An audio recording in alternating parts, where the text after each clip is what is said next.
Hi, Stuart Mitchell again. Some years ago, I was in Cotonou, Benin. For those of you who don't know African geography real well, Benin is that next country after Nigeria as you come across that arm of Africa that runs from east to west and sticks out into the Atlantic. And while I was in Cotonou, I discovered, much to my surprise, that I was to be one of the speakers at this very large conference. So I spent some time in the Green Horse Hotel, lying on my bed asking the Holy Spirit, what do you want me to talk about? Well, the title of the conference was The Church of Africa, Responding to the Challenge of the Great Commission in the New Millennium. And so the Holy Spirit said, I should talk about the Great Commission. And I said, great, what do you want me to say about it? And he said, let's start by talking about what it's not. And I said, well, that's simple enough. It's not a commission to make converts. It's not a commission to build churches. It's not a commission to make church members. It's a commission to make disciples. He said, that's right. And I said, but Lord, if I tell them that, they're going to ask me, if none of those things is a disciple, then what is a disciple? And he took me to the 4th chapter of Ephesians, where much to my surprise, I discovered that apostles and prophets and pastors and teachers and evangelists are not the ones who do the work of the ministry. Rather, they are the hardware store, the Home Depot, the Castorama, the big store that equips the saints so that they have what they need to do the work of the ministry. And it's the saints who do the work that builds the church. So I said, oh, so you're telling me that the process of making a disciple is the process of equipping someone to do the ministry, the work of the saints? He said, right. And I said, well, Lord, if I tell them that, they're going to ask me, equipped with what? And that's when I began to see that there are some fundamental basic tools that if they are present in a man or woman's life, then the man or woman is equipped for the work of the ministry. And that ministry, of course, is the work of making disciples themselves. And so I began to listen to him and talk with him about what are the basic required tools for doing the work of the ministry. And he began to show me a whole set of tools that are the basic equipment. Now you'll notice that I always talk about it as just the basic equipment. It's not completely equipped. I'm still, having been walking with the Lord for more than 50 years, I'm still gaining new equipment from time to time as I go through the process of learning better how to minister to the needs of the saints. But rather, it's the basic equipment that means that a man or woman can be entrusted with the responsibility to care for his own disciples. And in that context, then, I want to go through these tools with you over these next few recordings. And as I go through them, I want you to remember one basic truth. All of the equipping process, all of the tools, everything about the church only works in the context of relationships. We cannot substitute programs for relationships. We cannot substitute meetings for relationships. We cannot substitute teaching for relationships. Every single bit of the church works in the context of relationships. In fact, I quip often, all ministry, all service to other human beings crosses a bridge of relationship. And if the bridge of relationship is just a tiny, weak bridge, then only a small amount of service can pass across that bridge.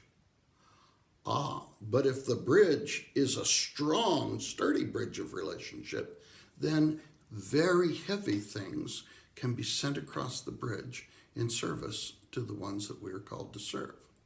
So everything we talk about in the context of these videos is all going to be in the context of relationship.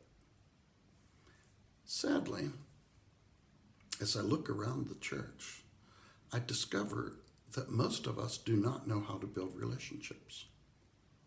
We don't know how to be safe people for other people to build a relationship with, and we don't know how to encourage others to open up and allow us to build a relationship with them. In fact, most people who go to the local bar in your neighborhood probably know more about how to build safe relationships than the people who attend Sunday morning meetings at your church building. Why? Because in the local bar, about the only way you can get judged when you first enter the bar is if you go and use the restroom and then walk out of the bar without buying a drink. And then you'll be judged to be a cheap so-and-so.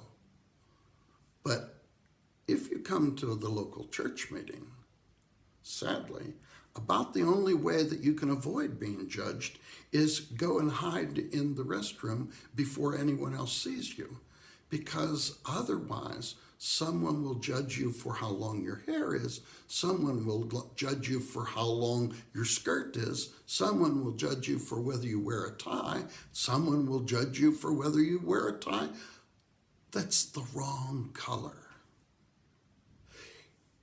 It's almost impossible in most local churches to walk in and walk out without having someone judge you.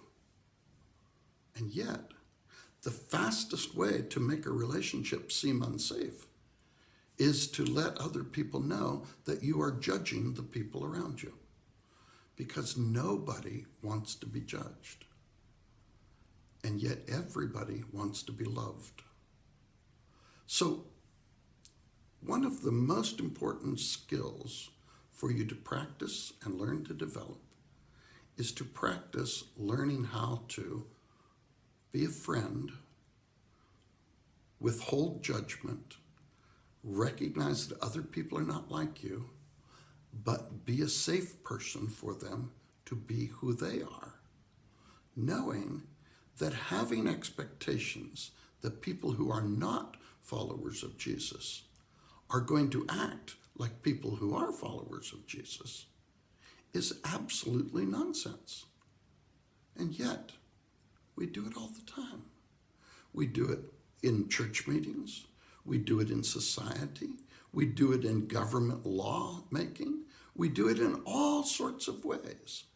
We try to create rules and expectations of people's behavior that convince them that the only way that's right for them to behave is like we think Christians behave. You know, Jesus himself did not behave like the religious leaders thought he ought to behave. He did things that from their point of view were absolutely outrageous. Why, he even healed people on the Sabbath. His disciples ate grain that they picked in the field on the Sabbath. What is wrong with this man that he didn't know how to honor the Sabbath and keep it holy? He was judged and found wanting. Time after time after time. What we have to understand is that our internal standards of behavior are not the things that do or even should govern other people's lives. Let go of your need to make rules for other people and learn to accept them as who they really are.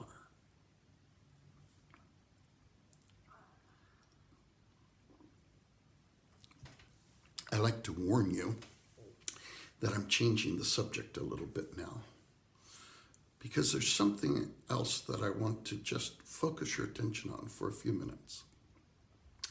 And that is, why do I keep talking about making disciples? Well, the big reason is because that's what Jesus told us to make. He said, go into the world and make disciples. He said, those disciples that you make, go into the world, make disciples, and teach them and baptize them. But what do? The church organization as a whole goes into the world and it teaches everyone. It teaches everyone things that they should not be able to understand. And then it takes the ones they can get to hold still for a little while and they baptize them. But the one step they've left out is discipling anyone. Why? Because discipling takes an investment of self and it takes time. Jesus himself could only invest his life enough, take time enough to disciple about a dozen men. Personally, I don't think I'm quite as gifted as Jesus was. So I don't really expect myself to be intensely discipling more than at most about 10 men at any one time.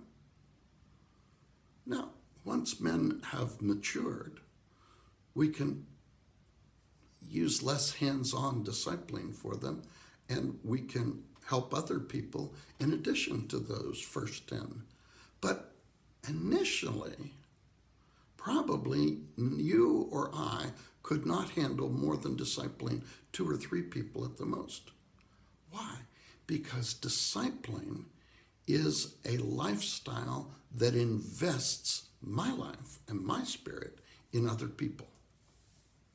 And if I don't have enough time and life and spirit to invest in them, then I need to keep going back to the Lord and receiving more from him. I need to keep going back to the one who disciples me and keep receiving more so that I have more to give. If you read the New Testament as a whole, and you read it fairly, what you begin to see is that there's this entire pattern of disciple making. Jesus discipled men. His disciples discipled men. Paul discipled men. He discipled men like Timothy. He tried to disciple John Mark, but the relationship just didn't work. So Barnabas took over discipling John Mark, and John Mark grew up to be a man who wrote the first of the Gospels. Paul discipled Titus. Paul discipled many different people, and he commissioned many of them as the Lord ordained them to be apostles. And yet, we don't really think that discipling is the way to go. Why not? Perhaps it's because we understand the end of the process. You see, when Jesus got to the end of the process of discipling these men, they were all sitting about one day, and Philip spoke up. And Philip said, "Hey, Jesus, if you would just have the Father come and sit here beside you, then we would believe. We would be satisfied." And Jesus, you can just hear him shaking his head and saying, "Oh, Philip, I've been with you all this time. Man, don't you get it? If you've seen me, you've seen the Father. What you see in me is what you would see in the Father." Well, remember I told you that there's this important verse in my life that says, in the same way the Father sent Jesus into the world, that's the way Jesus is sending us into the world. So when I get to the end of the process of discipling a man, when I have poured spirit and life into him for 2 or 3 years, and he has seen how I treat my wife and how I treat my children and how I pay my bills and how I handle money and how I handle people and how I deal with people who attack me and how I deal with people who come to me to receive ministry. When he's seen all those things about my life, I still have to be able to sit down and look him in the eye and say, brother, if you've seen me, you've seen what Jesus is like. Now, if that doesn't scare you as much as it scares me, you really don't understand what a responsibility is to be able to say that. That's why it's so important as we walk out this relationship with our disciples to remember the importance of saying, I was wrong, please forgive me. To remember we do make mistakes. And when we make mistakes, if we'll go to our disciples and show them, I made a mistake and this is why it was wrong, then they are able to distinguish between what's our faith and what's our foolishness.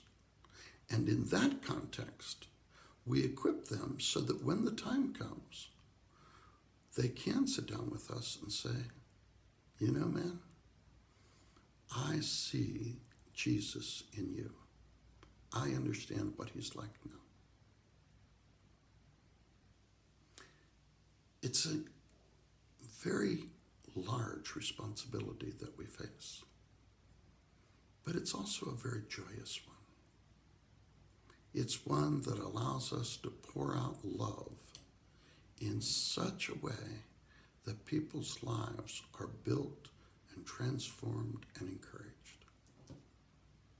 Let's love people. I love you, so I'll remain his, thus yours.